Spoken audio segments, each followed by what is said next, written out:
We are recording. I want to welcome our attendees and our panelists to the Office of Neighborhood Coordination's latest virtual Lunch and Learn. Today's topic is going to discuss something that I think is of great importance to all of us. It's neighborhood emergency preparedness and neighborhood safety best practices. We're very fortunate to have a fantastic group of panelists today. I'm going to let them all introduce themselves and talk about the work that they do. I do want to go over a couple of quick ground rules for our attendees. The majority of you all have been part of these webinars before, so I ask that everybody save their questions until after the presentations are done, and please type them into the chat. What I'll do is once everybody has finished presenting, I will read the questions, and with the appropriate panelists will address them. We'll save the last few minutes of the webinar for any other questions that come up, or if our panelists want to add anything to what they've already said. I will introduce myself. I'm Vanessa Baca. I'm the manager of the Office of Neighborhood Coordination. Thank you all again for taking the time. I will start with our panelists. Michael, would you go ahead and go first? Yeah, good afternoon. My name is Michael Archuleta. I'm the Emergency Operations Coordinator for the City of Abq Office of Emergency Management. Today I'm sitting in for our director, Roger Edmund, who isn't able to be here today. Thanks, Michael, for taking the time, and please extend our thanks to Roger for wanting to originally be part of this. It's too bad he couldn't be here today, but I know you're going to do a great job of talking about the work that you all do. Rudy? Yes, thank you, Vanessa, and thank you to all the panelists for being here today, as well as the attendees. I'm Rudy Garcia. I'm the owner of Tandem Consulting, currently on contract working with Michael and Roger with the Office of Emergency Management. Also, I'm on the board of Union Castle Neighborhood Association. I'm their safety patrol captain. So thank you, everybody, for being here today. Thank you, Rudy. For our attendees who have been to these sessions before, you probably recognize Rudy. He has presented several other trainings on neighborhood topics, and very fortunate to have him here again today. Thank you, Rudy. Laura? Good afternoon, everyone. My name is Laura Keene, and I am the Senior Crime Prevention Specialist for the Albuquerque Police Department. Thanks, Laura. I appreciate you being here and talking about the importance of neighborhood watch and how that ties in with emergency preparedness and just overall neighborhood safety. And last, but most definitely not least, we have Chip Olson. Chip, do you want to talk a little bit about your work? Yes, hi. Thank you for joining us today. I'm the interim president of the Albuquerque Block Captains Association and also a team leader on the Cert organization. Rudy and I have worked together in the past extensively and look forward to developing this new Block Captains Association as a reconstituted new organization. Great. Thanks, Chip. Again, I appreciate you taking the time. One of the things that we're gonna jump into our presentations here very shortly. I did want to just say that I think it's really important that we bring these groups of people together to talk about it, because Michael's going to talk about the work of the Office of Emergency Management and how neighborhoods can participate. But I think it's important to also remember that, that neighborhood safety can encompass many different things and many different roles. You can have a safety patrol, you can have block captains, you can have a neighborhood watch, you can have something as simple as an email thread between neighbors talking about safety issues. So I think it's great that we have such a wide representation of people who are focused on neighborhood safety. And we'll go ahead and I'll jump in. And Michael, I was hoping you could talk a little bit about the work that the Office of Emergency Management does, give an overview, and then talk about the specific CERT program and how that ties in with the work that neighborhoods do. Sure. So essentially, the Office of Emergency Management is an office within the city. Our responsibility is to respond to all kinds of disastrous incidents, human caused, technologically caused, natural caused, and that involves the preparedness of that, the response, the mitigation for it, and ultimately the recovery. And we're there with that overarching coordination piece for the city, for our community, in regards to all that. And the thing that I mean, to talk for hours about what OEM does as a whole, but specifically to neighborhoods and how this relates. And for those that don't know, this month is National Preparedness Month, which is big for us. And it's our opportunity to kind of redirect folks and let them know, hey, how are you prepared? What are you ready for? What type of events are you ready for, or is there a plan, right? If something were to happen, do you have a plan? And with our office specifically, we recognize is that a government-centric approach is not enough for dealing with this for the community. We have to have an approach that reinforces the fact that government's only one part of the emergency management team. We have to leverage all of our resources. That's, we're talking about our community partners and our community and our neighborhoods specifically. And how that relates to CERT is OEM as an office sponsors the CERT team, and we conduct the training, provide the equipment, and manage these teams. And this is for all different jurisdictions.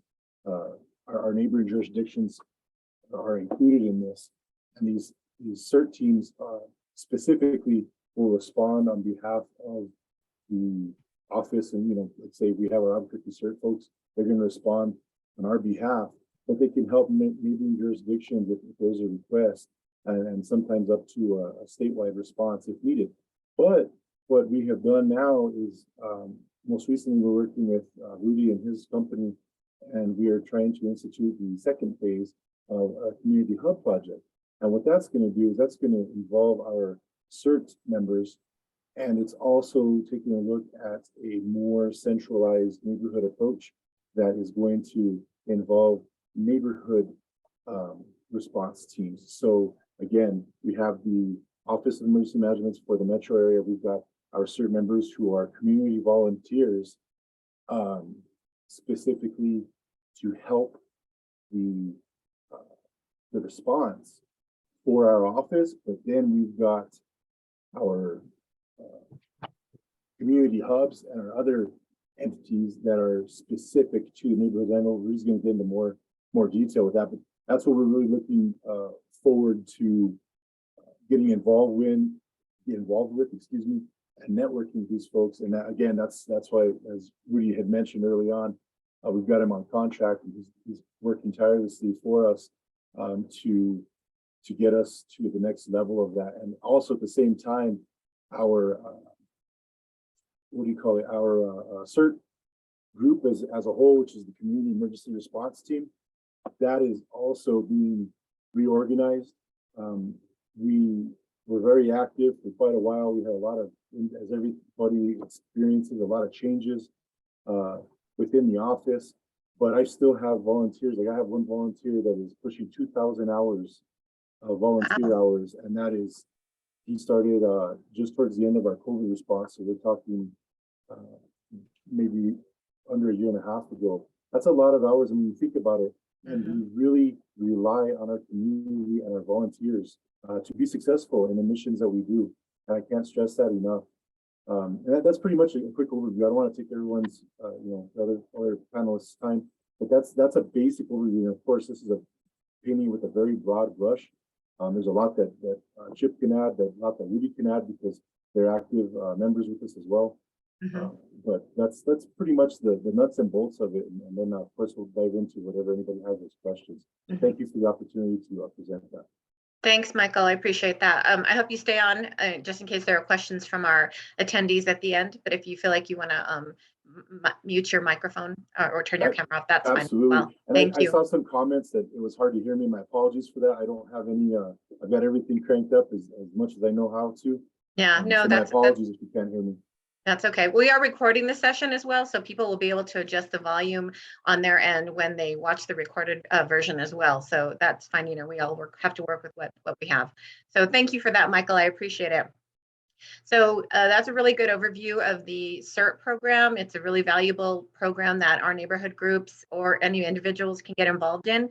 It really does take a certain level of commitment to be involved in it, but it's plays such an important role in not just, I think, overall neighborhood safety, but a big role in just public safety in general. In the event of any kind of large scale emergency, our neighbors and our neighborhoods are going to have a significant role to play if they choose to become involved with the CERT program. So thanks again for that, Michael.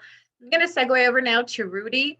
Rudy, I was hoping you could talk about your role as starting a neighborhood safety patrol in your neighborhood, but also how that ties in with the CERT program, because I know you have been working with the CERT program as well. So I was wondering if you could give like a little bit more like boots on the ground kind of perspective of what Michael was talking about. Sure thing. Thanks, Vanessa. Michael, thank you for the good overview on Office of Emergency Management and CERT. We actually started our safety patrol in 2010. I was original block captain in 2007. But at that time, we were seeing an increase.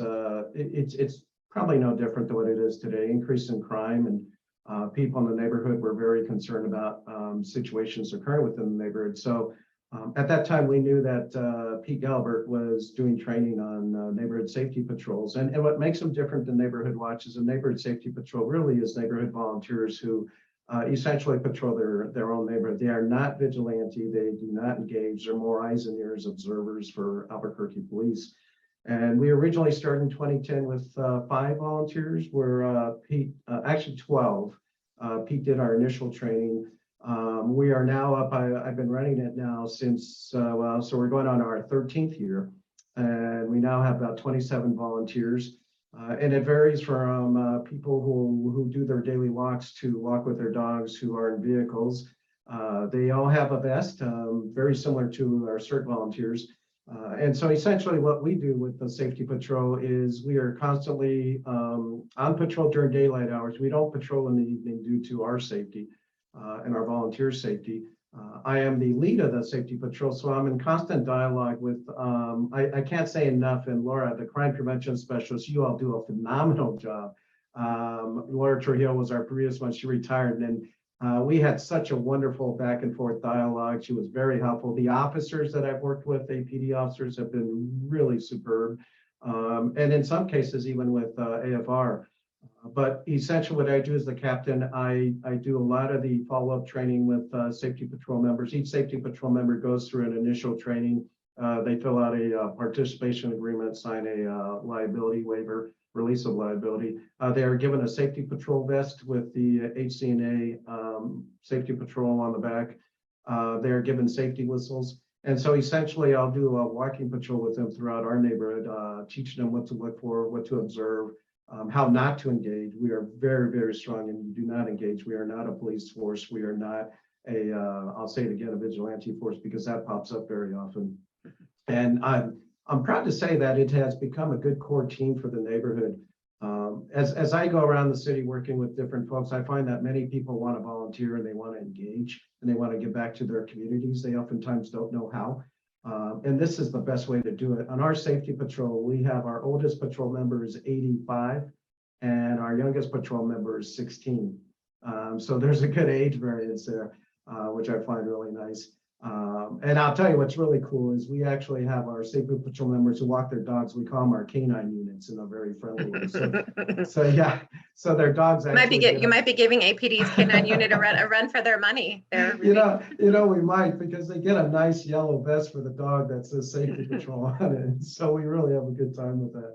Yeah. And they enjoy it. Our patrol vehicles, they have the magnet signs that say HCNA safety on it.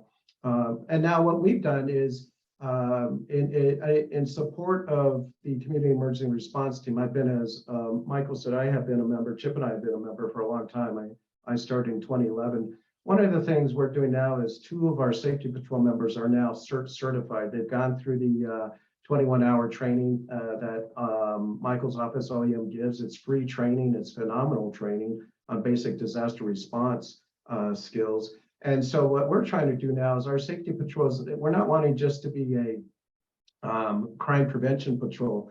We are wanting to be more than that. So if there's ever a large scale emergency and natural disaster, we are so close to the bosque. We could have a bosque fire.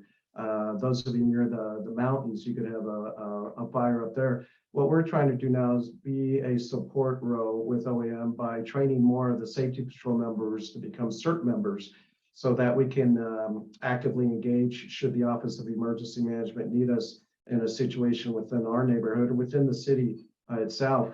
During COVID, we became sort of that. We started to check in on elderly residents to make sure they were okay, because when we do our patrols, we get to know everybody. We started to ask if folks needed grocery runs. Do you need anything? What do you need? What can we help you with? So it was really nice. During some of the storms we've had in Albuquerque, we are an older neighborhood, so a lot of the cottonwood trees lost their branches. In some cases, we were helping neighbors move branches off their driveway so they could access their driveway to come and go. But that's essentially how our safety patrol has kind of morphed from just crime prevention to an overall crime prevention emergency preparedness patrol. Sure. I'm in the process now of trying to do more emergency preparedness training with neighborhood members, but I think emergency preparedness has now become a very hot topic for a lot of neighborhoods in wanting to know, hey, what can we do? What's our part? What can we do in support of emergencies, and how can we work with the Office of Emergency Management and making sure that we're doing what we need to do. As in most cases, if there's a huge natural disaster or large-scale emergency, first responders may be focused directly on that. And as neighborhoods, we may be left on our own for the first 72 hours, maybe even up to 7 days. So we want to make sure we're creating some type of resiliency so that we can be self-supportive and have that direct line to Michael's office to be reporting back to the Emergency Operations Center. Hey, this is what's happening here. This is what's going on here. Information sharing, resource management sharing. So that's essentially in a nutshell what's been happening. That's great, Rudy. That's a really good overview of both of what a neighborhood safety patrol does and how that work can tie into emergency preparedness. I did want to ask a question about, you mentioned that it sounds like you have a very well organized safety patrol. What would you recommend for another neighborhood that wanted to do a neighborhood safety patrol, but perhaps didn't have the level of resources that you do, like the vests or the magnets for the vehicles, or maybe didn't even want to have it quite as structured? Is that, I mean, it seems like there's ways that you could adjust the level of adjust the level of involvement and still have an effective safety patrol. There is. I've always advocated for neighborhood associations that may not have funding to go to your businesses within the boundaries of your neighborhood association, ask for donations and support. Really, you don't need much for a safety patrol. If you're doing the vests are inexpensive. Local business could easily donate funds for that. Car patrols with the magnetic signs. We used to have amber lights. My company donated some money from that. So you don't need a large budget to incorporate that. What you really need is just a group of people who are willing to go out and volunteer. And teaching them how not to be fearful of what they're doing, and teaching them how to be, really what it comes down to is being good ambassadors within your neighborhood and interacting with everybody fair and being equal in how you work with people, not passing judgment, we don't profile, we're just looking at behaviors. We're here to help. If somebody's in a mental health situation, we're here to, hey, okay, maybe we can call Albuquerque Community Safety, ACS, or maybe when we call APD, we can ask for the crisis intervention team, knowing the resources and how to do that so that you can be very good at keeping your neighborhood safe. And in this case, now working towards that emergency preparedness. So it doesn't take a lot of a large budget. It just takes a good core of people dedicated to wanting to do something good for their community, that community being Albuquerque, and then the sub-community of their neighborhood. That's true. Yes. Okay. Thanks for that, Rudy. I appreciate it. Thank you so much. Sure. That's actually a really good segue into the next part of the presentation, which is Laura Keene. And Laura, I was hoping you could talk about the importance of Neighborhood Watch, but also how Neighborhood Watch ties in with the safety patrols that Rudy talks about, and maybe discuss a little bit about maybe the difference between a block captain and a safety patrol, but also how they work in concert, both with neighborhood safety and overall public safety, and how that ties in with emergency preparedness. Absolutely. And thank you for the opportunity, Vanessa. Neighborhood Watch, as many of you know, is one of our core crime prevention programs. It started in 1972 with the National Sheriff's Association. And it came to Albuquerque as closely as I can tell from the records that I'm able to access in the early to mid 1980s. So it's been with us for a while now. And it really is neighbors looking out for neighbors. So it's a block by block organizing effort. The block captain is simply the person on the block who maintains communication. I like to call them the cruise director of the block. They maintain communication, whether that's through a group chat, through email, through an old-fashioned phone tree. But they are the person on the block who is coordinating any kind of meeting activity. They're sending out information that they will get from APD from time to time to keep neighbors informed. And likewise, they are getting information from neighbors to pass along to APD. So we always tell people to, if you need police, to call police first and then let your block captain know what is going on the block. But they really are an information source, and they help tremendously with keeping people connected on the block. We have co-captains as well, and the perfect pairing for co-captains is someone who's incredibly organized paired with the party planner. So that is the perfect combo. And that's a perfect combo for anything in life. Exactly. But you know, they are also a point of contact, as I mentioned earlier, for APD. So if we are seeing trends in a neighborhood, if we are seeing something citywide like catalytic converter thefts, we can contact, you know, a few people within a neighborhood or throughout the city, and then they spread the word.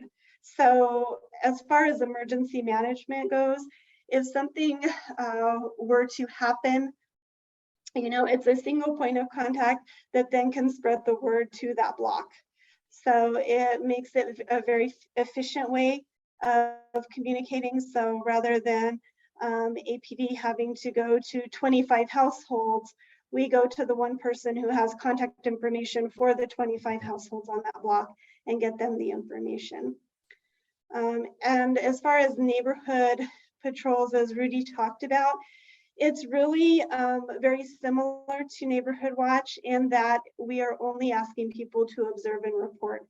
And Pete does a great training on that and what to look for, and you know, really how to take a different look at a neighborhood. We can also incorporate crime prevention through environmental design into that model as well. So we often will do a walk the block with neighbors, and we will look at different aspects of septed, whether it's overgrown bushes or trees, vegetation that may be blocking windows and doorways. We talk about visibility, and that's work that we can train our neighborhood patrols to do as well. So as they're walking their neighborhood, and because they have contact with folks within the neighborhood, they can, you know, tell Mrs. Jones, hey, your bushes are getting a little overgrown there. You may want to trim that down for visibility.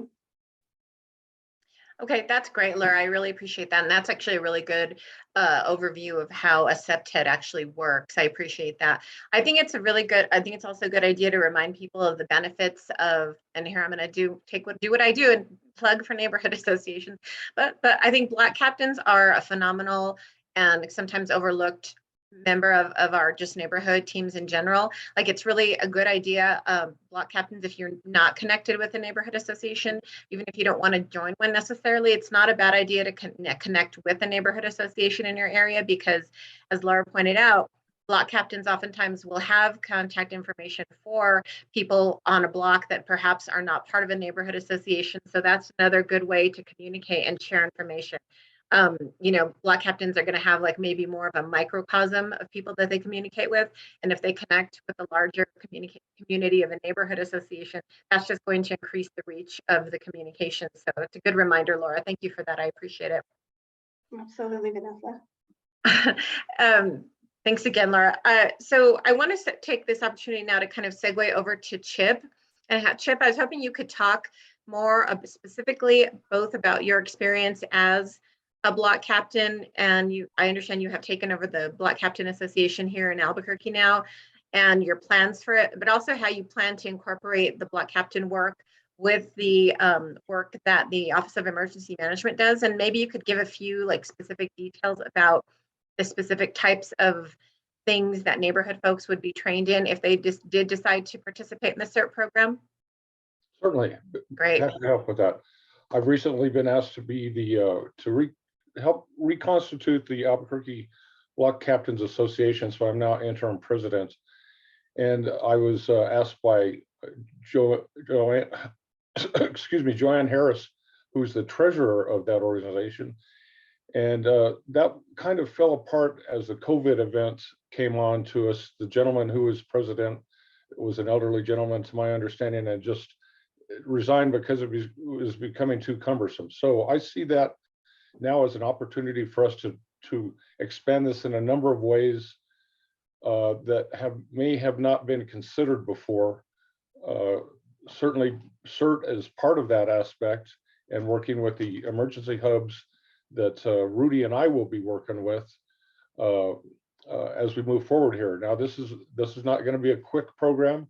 I'm on the learning curve to see exactly what my role will be, what I can do, and how to direct this effort. And I too am a Block captain, so I'm in a unique position to help with the neighborhood watch aspect of things, as well as the overall communication of resources to, I have a list of 550 block captains in the city of Albuquerque. Wow. Laura Keene has provided me with that. We don't have communication with everyone. In fact, I just recently met a block captain friend of mine who had heard about it, but she didn't want to join because she didn't know anything about it. So that's part of my job, is to get everybody going as to what we can do with this. I think it's essential that we take the block captains and at least familiarize them with CERT so that they can become members and be able to access those resources in the event that they have a localized emergency. I don't know what that would be or what that would look like, a natural disaster, airplane crash, something like that. We're not really subject to earthquakes here. Certainly power outages, possibly a terrorist attack of some kind. Those are, I'm going out on the stretch there, but we are also talking to some local churches to be point hubs for people to gain access to those resources.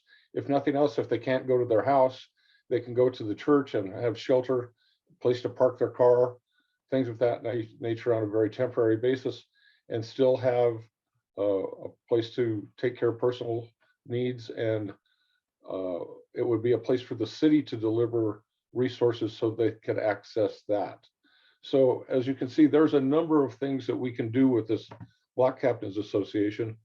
I look forward to learning more as we go along here. We have our Block Captains Conference that Laura is putting on October 22nd at the Hoisington Training Center, which is the APD Academy. And so I'll be giving a short presentation on that as well. And would like to see, I need ideas. I'm not the only one with the ideas. I'm very open to other people's suggestions.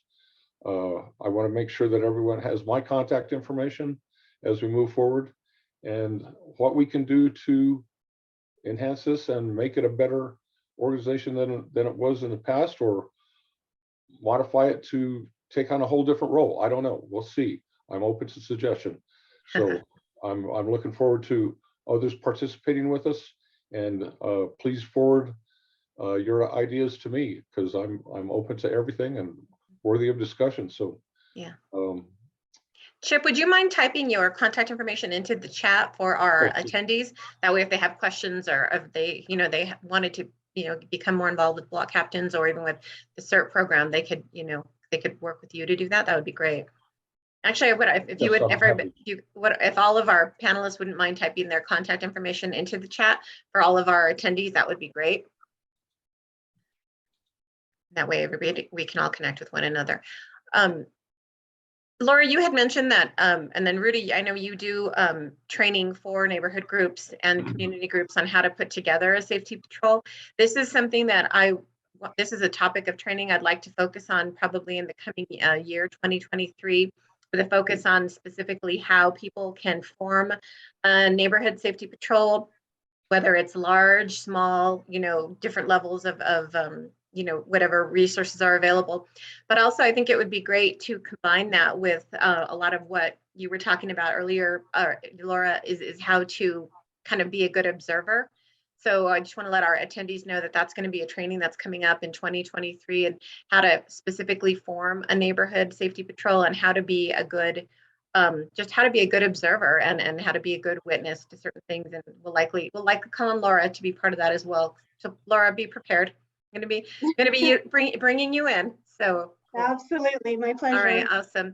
Chip, what are some examples specifically of what types of things that neighbors and volunteers would be trained in as part of being in the CERT program? Okay, certainly. So what we have done in the training that I've taken is having the tools and resources to say shut off a gas leak coming up. Oh, okay. Let's do some basic first aid. CPR, be CPR trained, know how to give artificial respiration, how to help somebody who's having a crisis over the incident that could be projected to that, how to get people in touch with the resources they need. There's a plethora of things. Those are just a few things that come to mind right away, but there's a list of things that we could train people in to assist in that regard. How to shut off a circuit breaker panel, how to find lost kids or lost pets. I don't know. There's a number of things to do, but those are just the ones that pop to the top of my head. Okay. Michael, are CERT volunteers required to have any kind of experience like first aid, EMT, that kind of thing, or can anybody volunteer to be part of CERT? Anybody can volunteer. We can actually train folks from the age of 14 on up, of course, from 14 to 17 with parents' permission. But yeah, anybody can be trained, not have any kind of special skills. What we do is folks that come on board that have those skills, similar to Chip and Rudy, is they end up progressing pretty naturally to instructors, and that helps us out in training future CERT classes. Mm-hmm. Okay, that's great. That's good. So if y'all caught that, oftentimes if you do decide to volunteer with CERT, you could end up being a CERT trainer. So that's great. It's a whole other level of commitment there. I think that's great. So thanks for that. I appreciate it. Yeah, no problem. I wanted to, if I could just interject one quick thing is, Chip had mentioned about different types of events you can respond to. We've actually had, just so people get a kind of a better view of it, we've had CERT trained folks that have gone through our CERT training that have been witness to car accidents in their neighborhood that have taken down power lines, and they've been able to everything from direct traffic to provide first aid. We also had one that was involved after a law enforcement vehicle chase. The CERT member was able to turn off gas to a house that was damaged by the vehicle that was being chased. There's just a plethora of things that these skills can be applied to, and people have to kind of think out of the box. But these skills can be applied to a lot of different things, and it's a great opportunity. Yeah, no, that's great. Then that's not, I don't think, something that most of us even think about, when an emergency situation happens. Like, I know I would not think about that, but when you mention things like, car accidents or hitting power lines or gas mains, that's a very real danger, and that's something that could definitely turn a situation into a far bigger emergency situation. So that's a really great. I didn't realize that was something you train people in. So that's really fantastic. Great. Yeah, I just wanted to kind of piggyback off that, because Chip mentioned that, and it's a great point. And then to have actual CERT trained folks that have shared those stories with us, those experiences, it's important for those who might have an interest in this to understand that that's literally to the level that we're looking at. And this, I think that's very relevant when we're talking about, energizing this at the neighborhood level. Absolutely. Well, our neighbors and our neighborhood folks, they are kind of really our grassroots, organizations in the city. I mean, they're the people that know what is going on in the house next Absolutely. door, the house across the street. I always tell our neighborhood folks, you are the expert on your neighborhood, not me, not anyone else. You are the one that knows. And so, we have such a wide variety of neighborhood groups in the city. We have a wide variety of backgrounds, of demographics, and people with a wide variety of expertise in a wide variety of areas. So I definitely encourage our neighborhood folks, if they want to to get involved with the CERT teams, because I think this is a terrific way to keep doing the great and important work that they do to keep their neighborhoods safe. It's a terrific program. So thanks for that, Michael. I appreciate that. Laura, from an APD perspective, if there was a large scale emergency, how would APD encourage somebody to respond to it? Like, would it still be calling 911? How would that work exactly? Like in a really worst case scenario? Yeah, absolutely. The first call should always be to 911 to get the first responders rolling that way. But in any emergency, whether it's large or smaller scale, help is 3, 4, 5 minutes out. So the people that are in the immediate area when that event first occurs, they are the first responders. Yep. So, I love what Chip was saying about having that basic first aid training, having CPR training, because, we have a large event starting at Balloon Fiesta Park this weekend. And, with lots of people there. Something with balloons, right? Yeah, and not only the balloonist, but if someone has a medical emergency, on the field, one of the spectators, having people in the area that can respond to that emergency until first responders can get in there and take over, I think is so important. So it's just really a force multiplier.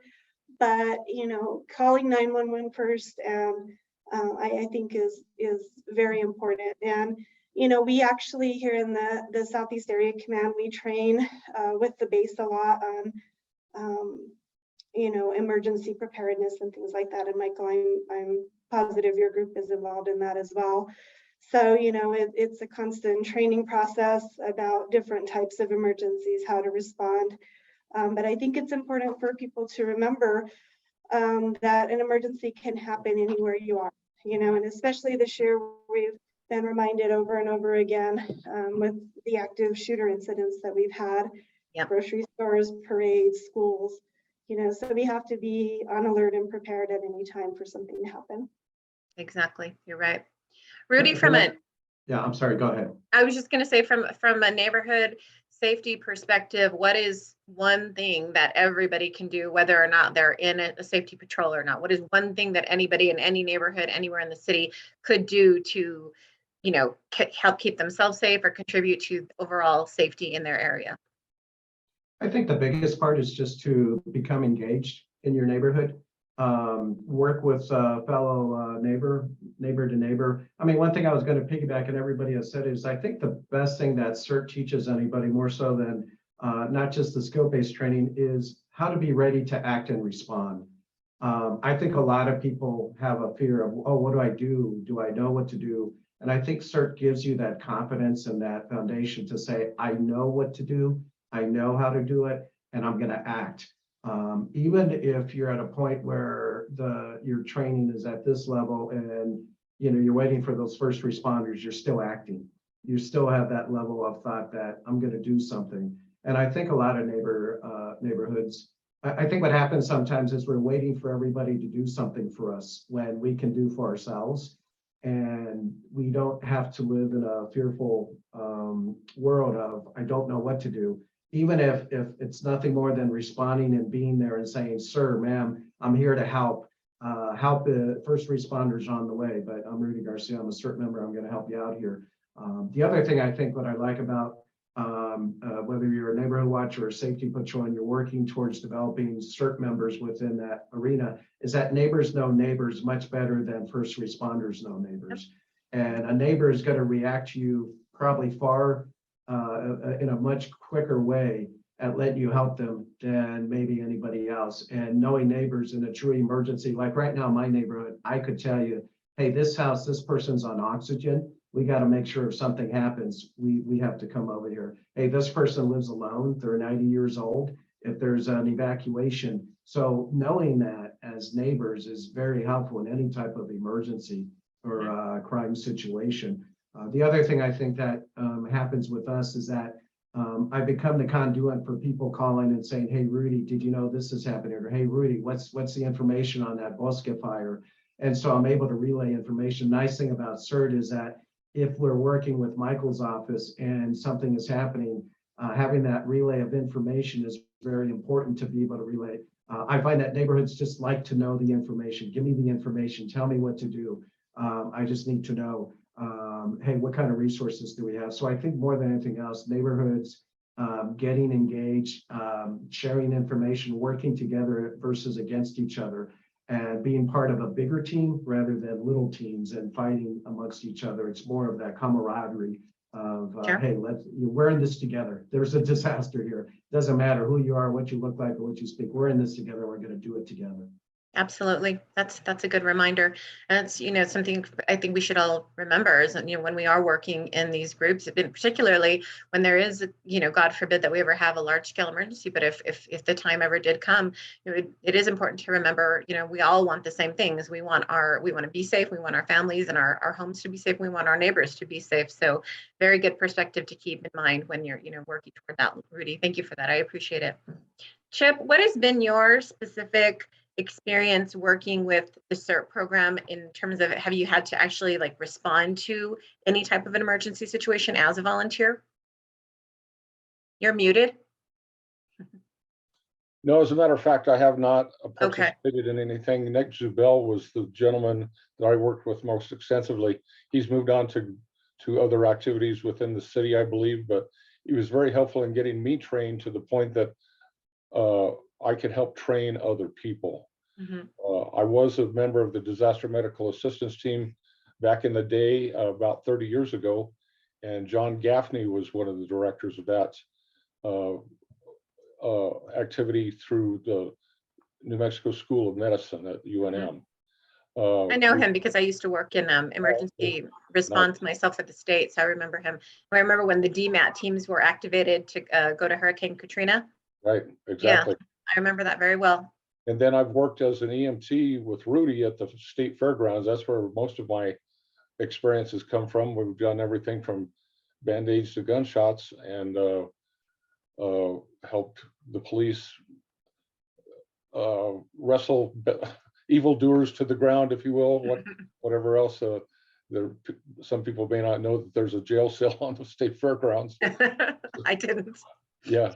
So we've done a lot of that stuff. I used to work with the Conscious Dam ambulance service and had to do CPR on a gentleman who tripped over a boat trailer tongue and went into cardiac arrest.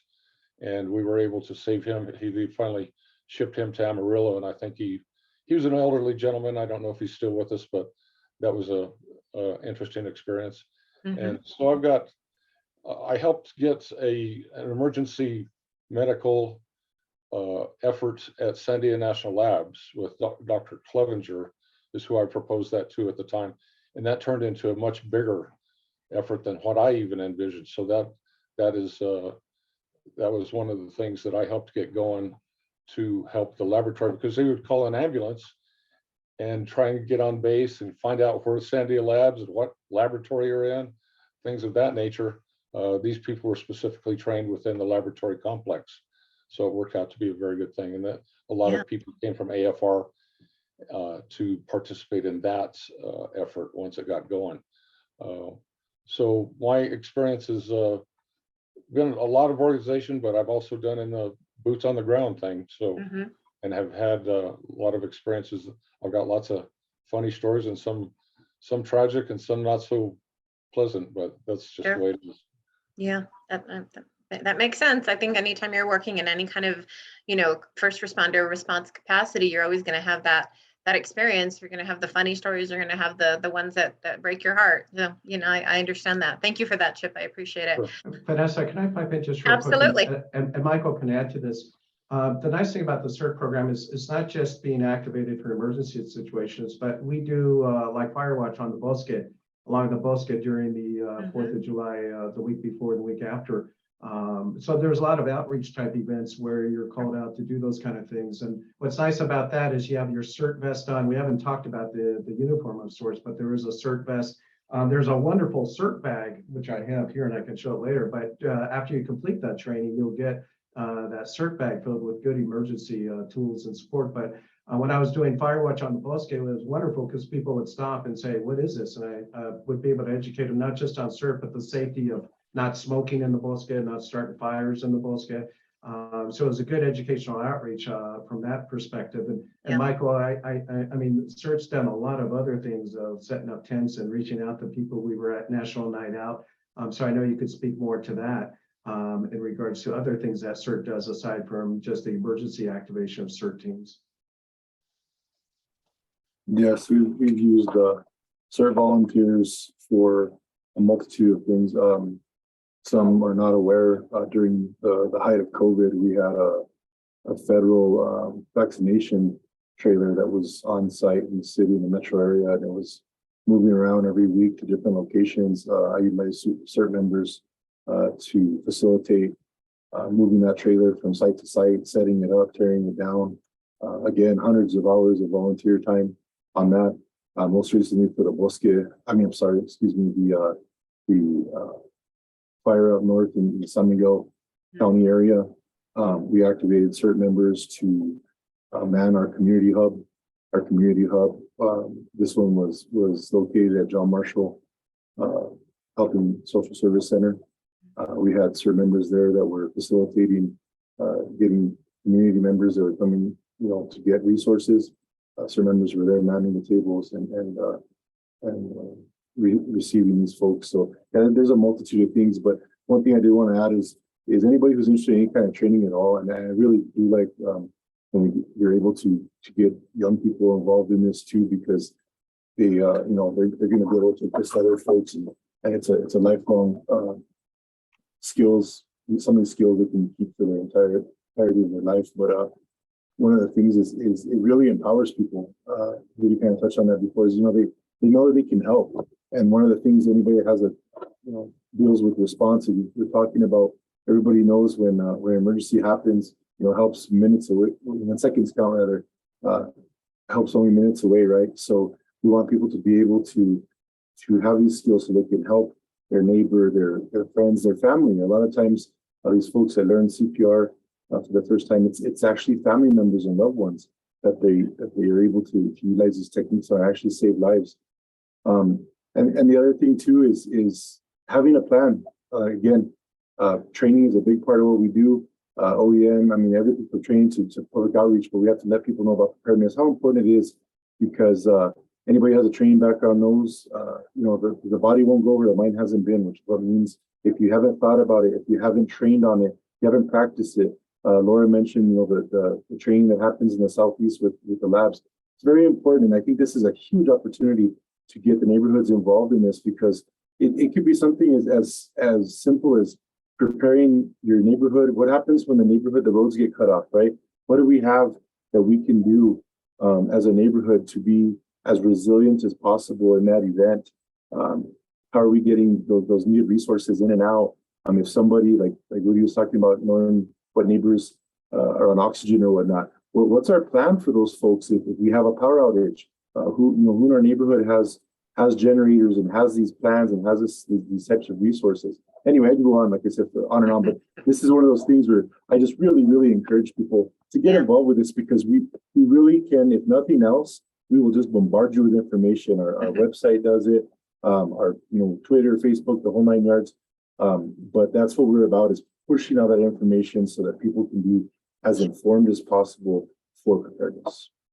One thing that my neighborhood does, just on a specific level, is that we do have a phone and an email tree, but we also have a list of people who actually still have landlines, because somebody had brought up a good point. What if something happens to where you don't have internet or cell phone service? You're going to need to still be able to communicate. So we also have a list of everybody in our neighborhood who still has a landline, which I was really surprised. There's a lot of people that still have a landline. So that's Absolutely. that's another just thought of a way to use your contact list to know not just who might be on oxygen or who might have a special need in an emergency, but who has alternate methods of communication, because that communication is going to be essential in any kind of an emergency situation. So Absolutely. thank you for that, Michael. Yeah. That's something that our Cert volunteers are involved in also, is we have emergency communicators that are Cert volunteers that are amateur radio operators. They hold the same licenses that we do here in the Office of Emergency Management. And that is part of a key aspect of the community hub project. In each one of the 4 quadrants, we would have a hub set up, the ability to set up a hub, and emergency communications is a big part of that. These folks, like you said, cell phones go down and whatnot. These folks are able to keep communication and the overall situational awareness going. So yeah, it's very, very important. I agree. There had been a question typed into the chat. It looks like Chip answered it, but I'll ask it just so we have it on the record for the training. Question from Mark Reynolds. Question for the panel is referencing the Good Samaritan Act. Like CPR and Dr. Ramos got this push through the state of New Mexico. If a CERT volunteer takes on these roles, are they covered from this ACT? I don't know what ACT is. They are, and they are Okay. also covered under what is the State of Mexico Statute for Disaster Service Workers Act, but they are covered under the Good Samaritan. So basically that means that they can't be sued if they're working in their capacity as a CERT volunteer? Correct. Okay. Right, no judge is going to discipline somebody who's working on the goodness of their heart to try and help somebody, even if in the event that person dies. They came out and tried to help, and that's exactly what the act was for, is people who were not professionals and trying to help out where they can. No judge will award any damages in that regard, would be my opinion on that. And I just want to add too, it's also acting to the level of your knowledge or training is what it comes down to, and not going above that. But the Good Samaritan laws here in New Mexico are good laws. Okay, great. Again, something that I hadn't thought about in quite a while is the Good Samaritan law. So that's a good reminder. Thank you for that. One more comment from Mr. Reynolds. Let me pull this up. Another comment from Mark Reynolds is, as the president of my neighborhood association, is to send out information, promotional or real-time situational, to disseminate to the neighborhood. If that is defined as a coach, okay, but the spirit of communication, getting a street monitor or neighborhood coach is a bigger ask. So he's asking how best to get this information to the neighborhoods. Mark, there's a variety of different methods that you can use. I mean, not everybody processes information in a different way. Some people, you know, an email list is one way that a lot of people reach people, but not everybody has email. I think it ties in with what Rudy and Laura and Chip were talking about, just, knowing who your neighbors are, as simple as walking down the street and knowing that you can go say hi to this neighbor here or that neighbor there, knowing, you can go to them, go knock on their front door and say, hey, this is what's going on.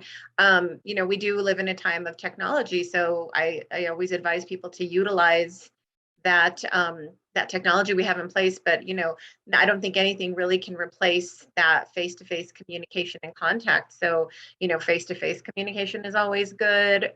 Technology is always good. A phone call is always good. Having people gather, whether it's for an annual meeting or even just getting people together to talk about neighborhood safety, that's another good way to disseminate information. So lots of different methodologies that can be utilized. Did any of our panelists have any thoughts to add to that?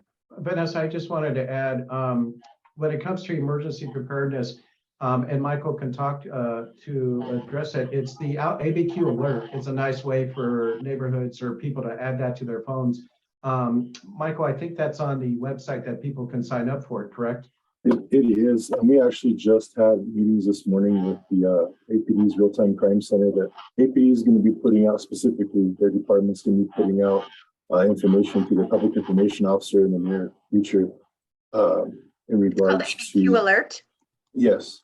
And what it's going to be is it's going to be an opt-in program. So similar to when you want to, like anybody who, for the 4th of July, for example, if anybody went to Freedom Port and they opted into that process that let people know, are they running on time? Are they running behind? You know, any weather delays? That's through our Adq Alert System. So it, in essence, it is a emergency communication system that we have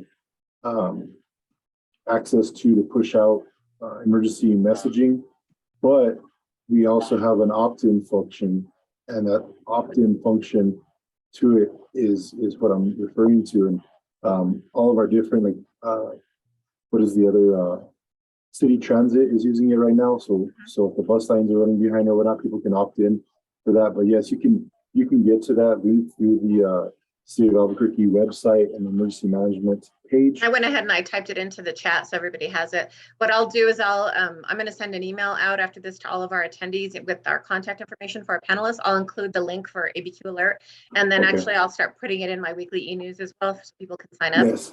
And one thing to keep in mind is it is not all established yet. It's in the rollout process right now. So like as far as APD, I hesitate. I'm sorry, I caution anybody. They'll say, well, how come, you know, how do I get this immediately?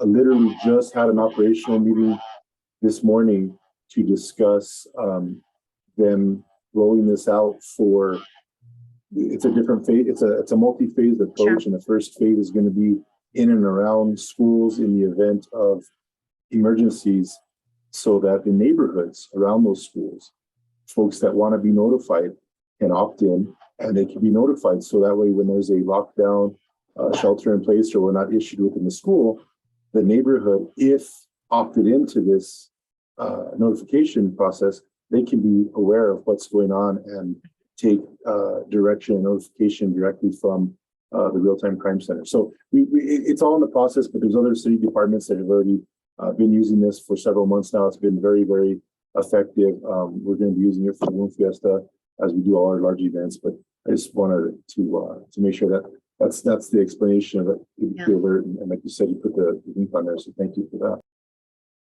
That's good. Thank you for reminding us about the ABQ Alert. Like I said, I typed it into the chat for everybody. I'll start promoting it. I think it's a very good service to have, and it's good that it's centralized. I know actually when I was driving the other day, I got stuck in traffic over near Albuquerque High because they had a lockdown situation, and nobody really knew what was going on. And, you know, I realized, I wouldn't know, you know, how to even get information on that. So that's a really good way to get information. Thank you for reminding us about that, Michael. I wanted to let our attendees know if anybody else has any comments or questions or observations. This is the time to type them into the chat. Our panelists are going to be here for a little bit longer, so this is the time to get their feedback if there's anything that we didn't cover, or there's any kind of questions that you have specific to neighborhood safety or emergency preparedness. I wanted to add one thing, Vanessa. Sure, absolutely. And Rudy's already kind of talked to this point. You've heard about community hubs and what we can do there and what they're designed for. But one of the concepts of this, he mentioned that was working through a contract for our phase 2 of this. And something that's very, very near and dear to our director's heart is the Albuquerque core concept. And what that is the communities organized to respond to emergencies. And what that is exactly what we're talking about here. It is training these groups, whether they be Cert or neighborhood response teams, safety patrols, block captains, these folks to be able to man to facilitate these volunteer reception areas, you know, shelters. Like I said before, we have shelter locations, both primary, secondary, in the 4 quadrants. This core concept is a huge part of that. And that's what we're going to be moving forward on. And what is so important with this hub concept. And again, this does not exist without community participation and volunteers. Volunteers is literally the fuel that allows this to move forward. Okay, great. Yeah, I will include some more information on that. Michael, would you be able to type some, is there a link to that website for the core that you could type into the chat for everybody to have on their reference? Right now, that's still in process. We will have more information pushed out, but I just wanted to bring that up because that ties into, again, it's a work in progress. It's what we're working with now, and how, like Chip had talked about, he was, you know, reconstituting the block captains and whatnot. This is similar, and this is how we're gonna reinvigorate this, everything from CERT to the hub concept. But as we have more information, and Agree's doing an excellent job doing a lot of community outreach for us on this topic. But as this comes about and it builds up, we will be pushing out more information. I can just tell people, you know, stay tuned to the website, and we will put that information out there so that all can. And Michael, I want to offer the resources that my office has. We communicate with all of our neighborhood associations and coalitions citywide, as well as with many city organizations, many community groups, many volunteer groups, some groups within the county. We have a lot of communication going on with different state agencies. So please please utilize my office and our communication venues. We have quite a significant reach, and then we're in the city council. So I can connect you with the city council, social media, and outreach as well. So please call upon us. And Chip and Rudy, please, and Laura, please also utilize the communication resources that my office has. I can connect you with neighborhood folks. We can connect you with a wide variety of people within our community who could probably be of use to you. So please keep that in mind. I have something already. I'll be in touch with you. Thank you. Okay, terrific. We did get a question typed into the chat. Michael, this is probably for you. Will Abq Alert let us know when SWAT is called into a neighborhood? Yes, and first, my apologies, I'm not that quick on the typing, so No, it's all right. I prefer to answer verbally. It does have that ability, again, from the perspective of if you are opted in, if they have that option in for your neighborhood, understanding that it is still in infancy, right? We're still rolling it out for APD's notification purposes. But theoretically, if you were in one of those areas and you had opted in for that notification, and the Real-Time Crime Center pushed out a message that SWAT was in the area, yes, you would be notified. Okay, great. Any other questions from our attendees?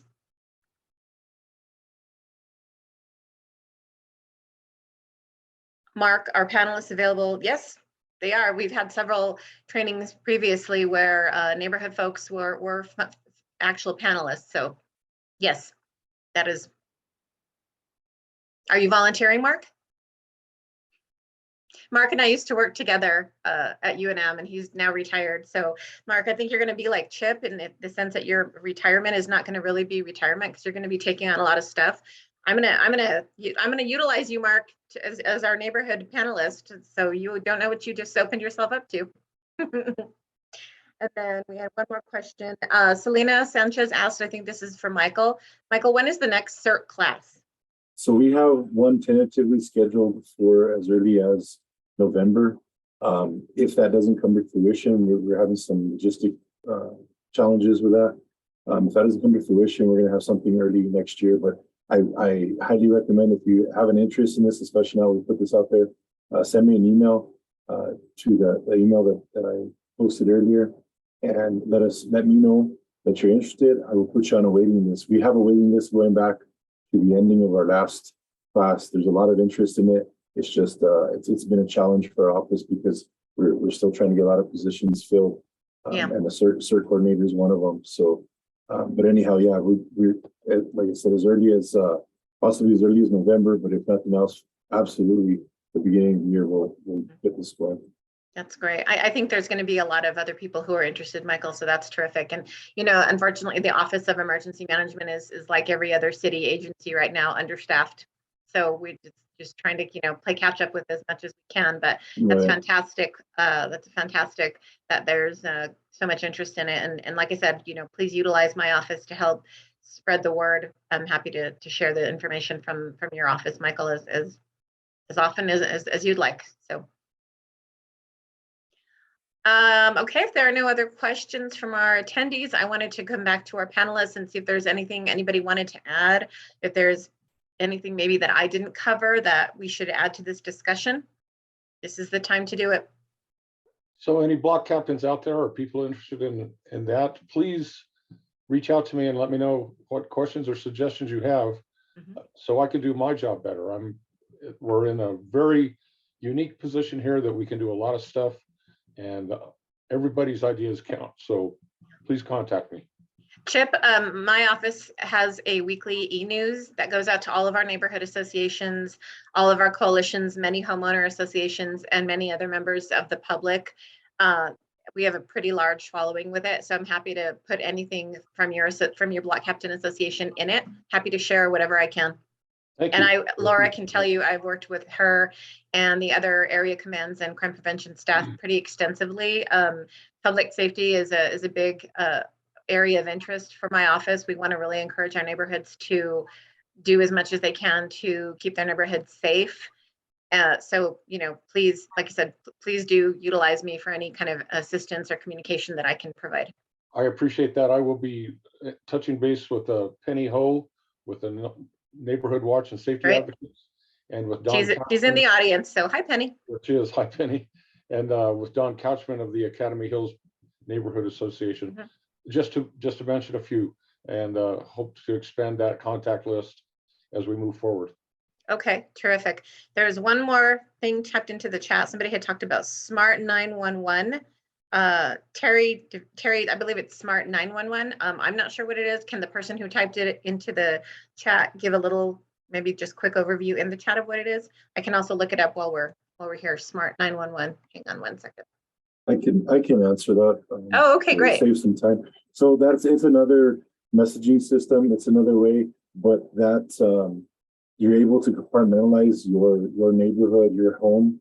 You can do a lot of things on there. You can let first responders know specifics about your home, pets, medical needs, things of that nature. Oh, okay. It's another method for it. It's an opt-in service as well. It's partnered by the same software that we're talking about with this Abq Alert System, and Albuquerque purchased Smart 911 and is active right now. And that's another thing I recommend all folks to sign up for. Again, situational awareness is key, and be aware. And this is one of those resources that we have out there. It's available to the folks that we highly encourage you to utilize.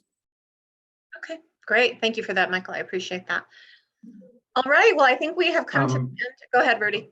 Vanessa, I just want to say real quick to everybody who's attending, I'm more than happy, and I'll work with Vanessa to attend your neighborhood association meetings to talk a little bit more about CERT and the work that we're doing with OEM on the community emergency hubs. You can also follow us on Twitter at CABQ CERT. So you can see current information, what's going on. So that's another way to follow what's happening with CERT. Thanks for that, Rudy. Appreciate it. Thank you. All right. Well, there do not appear to be any other participant questions. I believe our panelists have discussed everything that we need to. Apparently, I didn't forget anything. That doesn't happen very often, so yay me. I want to thank everybody for taking the time to attend this very important and I think very timely training. As always, this training is recorded. I will have it up on the ONC's YouTube channel probably later today, and I will send the link out in the weekly e-news on Monday. Feel free to contact me if there's any questions or if anyone needs any additional contact information. To our attendees, I did send some of you, or all of you rather, links to some, not links, PDF files on different emergency preparedness aspects. One covered active shooters. Please let me know if you did not receive those, and I'm happy to resend them. And I will send a follow-up email with the contact information for our 5 panelists and the information on Adq Alert and how to connect with the Office of Emergency Management to sign up for the CERT program. So I want to thank our panelists, Chip Olson, Laura Keene, Rudy Garcia, and Michael Archuleta. Thank you all very much for taking the time to be part of this. I appreciate it. I know you were all very busy, but this is fantastic that you all did this. So thank you again. My pleasure. Yeah, thank you for hosting, Vanessa. Yeah, Always thank happy you to for do it. inviting your office very much. Anytime. Happy to do it. Thanks, everybody. Thanks, everybody. Talk to you soon. Bye-bye. Y'all stay safe. Stay safe.